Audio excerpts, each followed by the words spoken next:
जागा वाटप अद्याप झाली नाही ना, त्याची कधीपर्यंत जागा वाटपचा तिला सुटणार आहे, कधी उमेदवारी घोषणा होणार, कारण पहिल्या टप्प्यात मतदान जवळ आलेलं आहे. जागा वाटपाचा तिढा काही नाही. 80% ऑफिसमध्ये जागाच्या संदर्भामध्ये अतिशय समन्वयपणाने त्या ठिकाणी चर्चा जी राहिलेली आहे ती कदाचित संपेल. ती संपल्याच्या नंतर पक्षाने 20 जागांच्या वरती उमेदवार त्या ठिकाणी जाहीर केलेले आहे. आता राहिले उरलेल्या 28 जागांच्या वरती उमेदवार जाहीर केले. या जागा आपण पकडायचे यार. शिवसेनेच्या अध्यक्षा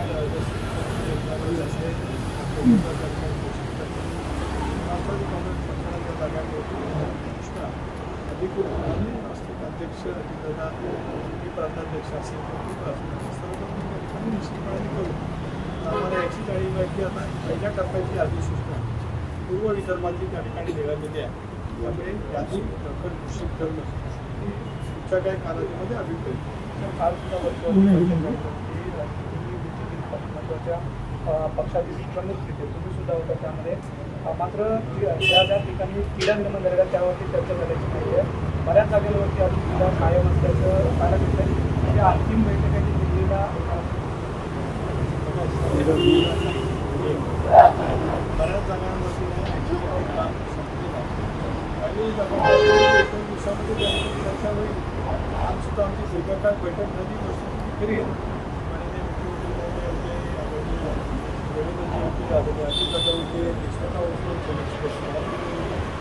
मुख्यमंत्री चर्चेतून आम्ही आगामी येणाऱ्या निवडणुका केवळ जागांच्या वाटपापुरतं सीमित नव्हे तर प्रचाराचं नियोजन एकंदरीत या संबंध निवडणुकीला सामोरं जात असताना घटक पक्षाला विश्वासात घेणं आणि मग महायुतीमधून प्रचार काळाचा दृष्टिकोन ठेवून ज्या ज्या काही आवश्यक बाबी त्या गोष्टीवरती आम्ही सखोलपणे चर्चा केली. त्या दृष्टिकोनातून उद्याच्या भवितव्यामध्ये अंमलबजावणी पाहायला नवीन विजय शिवतारे आरोपावर आरोप केला. आज तुमच्यावर सुद्धा आरोप केला आणि दादावर सुद्धा केला. अजित पवार हे शरद पवारमुळेच आतापर्यंतची ओळख आहे. अजित पवार शरद पवारमुळेच मोठे झाले असं त्यांनी वक्तव्य केलं. तसंच सुनील तटकरे यांनी फ्रॉड करून पैसे देऊन असा एक तुमच्यावर सुद्धा आरोप केलेला आहे. असं आहे की फार किंमत दिली की माणसाला स्वतःला असं वाटतं की आपण काहीतरी खूप मोठे आहोत. याच्यापेक्षा विजय शिवतारांच्या कुठल्याही गोष्टीचं महत्त्व आम्ही त्या ठिकाणी देऊ इच्छित नाही. त्यांच्या संदर्भाचा निर्णय जो काही घ्यायचा असेल तर मुख्यमंत्री एकनाथराव शिंदे त्या ठिकाणी घेतील. माणसाच्या मनस्थितीवरती परिणाम झाला मग अशी वक्तव्य बाहेर पडतात. त्याच्यापेक्षा वेगळं काही नाही. नवीन भिडू तुमच्या सोबत येतोय म्हणजे त्यांच्या संदर्भात काही चर्चा झाली आहे का आजच्या बैठकीत? बोल बेडूसारखा नवीन भिडू एक असं आहे की शेवटी ती चर्चा राष्ट्रीय पातळीवरती त्या ठिकाणी सुरू आहे आणि आजच माध्यमांनी दाखवली गेली की काल मुख्यमंत्र्यांच्या सुद्धा त्यांची चर्चा झाली. बघूया आता 1-2 दिवसामध्ये मला असं वाटतं त्यांनी सुद्धा बैठक आज का उद्या काहीतरी बोलवण्याचं ऐकिवात आहे. मला माहिती नाही त्या ठिकाणी. त्या संदर्भातला सुद्धा जो काही निर्णय असेल तो काही 2-3 दिवसामध्ये त्या बाबतीची अंतिम घोषणा होईल. अनेक वेळा तुमच्यावर म्हणजे तुमच्या पक्षावरती त्यांनी आरोप केले त्यामुळे आता त्यांच्यासोबत जुळवून घ्यायला एक असं आहे की राजकारणाची समीकरण किंवा आमच्यापुरतं समित आरोप केले नसेल त्यांच्या सन्मान केले इच्छितात त्यांच्या बाबतीतही सुद्धा त्यांची बाजूला काही असू शकतात. राजकारणामध्ये होत असतं. आज महाविकास आघाडीमध्ये सुद्धा एखाद्या दिवसाच्या पक्षांनी एकमेकांचे मध्ये आरोप केले नाहीत का? उद्धव ठाकरेंनी काँग्रेसवरती राष्ट्रवादी काँग्रेस पक्षावरती आरोप केले नाहीत का?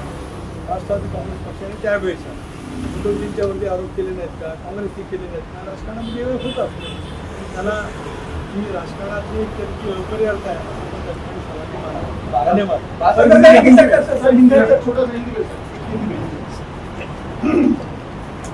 सर हिंदी में जानना चाहेंगे सीट शेयरिंग का जो फॉर्मूला है वो अब तक तय नहीं हो पाया है. लगातार मीटिंगों का दौर जारी है. कल रात को भी आपकी मीटिंग हुई थी, सागर बंगले पर गए हुए थे. क्या कोई जो है निष्कर्ष निकला है, कोई फॉर्मूला तय हुआ है सर? क्योंकि एक नया पार्टनर आप लोगों के साथ आने की बात हो रही है, राज ठाकरे भी आ रहे हैं, तो उन सब बातों को लेकर कोई चर्चा हुई, कुछ फाइनल हुआ?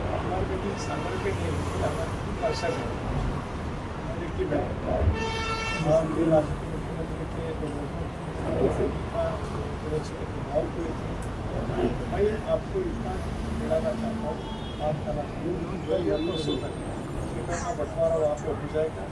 नए पार्टनर आ रहे हैं कि नहीं रहे आ रहे हैं इसके बारे में भी जो कोई निर्णय लेना है वो उनके अंदर साथ सर ये सीट शेयरिंग यहाँ पर तय होगी कि दिल्ली में होगी? अजीत पवार साहब क्या दिल्ली में जाने वाले भी इस बारे में भी कोई चर्चा हुई है? दिल्ली में ही इसी बारे में शायद कल या परसों सर बारामतीमध्ये शरद पवार यांची सभा होती. त्याने सभेतून तुमच्यावर टीका केली, आमचा पक्षही चोरला चिन्हही चोरलं असं त्याने सभेतून वक्तव्य केलं शरद पवार यांनी. हे कसं आहे की आदरणीय पवार साहेब जे जे मत व्यक्त करतील त्या संदर्भामध्ये मी काय बोलणार नाही. म्हणजे अगोदरच त्या ठिकाणी द्यायचं होतं. पण पक्षाच्या संदर्भामध्ये असलेली भूमिका राष्ट्रवादी काँग्रेस पक्ष म्हणून राष्ट्रहित लक्षामध्ये ठेवत लोकशाहीच्या मार्गाच्या माध्यमातून आणि चव्हाण साहेबांनी विचार केला त्या माध्यमातून दादाच्या नेतृत्वाखाली आम्ही जी भूमिका घेतली त्या भूमिकेवरती निवडणूक आयोगाने शिक्कामोर्तब केले, विधानसभा अध्यक्षांनी केले. परवा सुद्धा आपण जर काय पाहत तर सर्वोच्च न्यायालयाने सुद्धा एक तऱ्हेचं शिक्कामोर्तब त्या ठिकाणी केले. त्यामुळे सामायिकपणाने ज्यावेळेला निवडणुकीचा प्रचार चालू होत असतो त्यावेळेला तशा गोष्टी पक्षाने त्या ठिकाणी होत असतात. त्यापेक्षा मला त्या बाबतीमध्ये अधिक मत काय प्रदर्शित करायचं नाही आहे. निवडणुका सुरू होतील, त्यावेळेला त्या संदर्भामध्ये असेल आमची जी काय बाजू असेल त्यांनी महाराष्ट्रातल्या जनतेच्या समोर निश्चितपणे त्या ठिकाणी मांडली. एबीपी माझा, उघडा डोळे बघा नीट.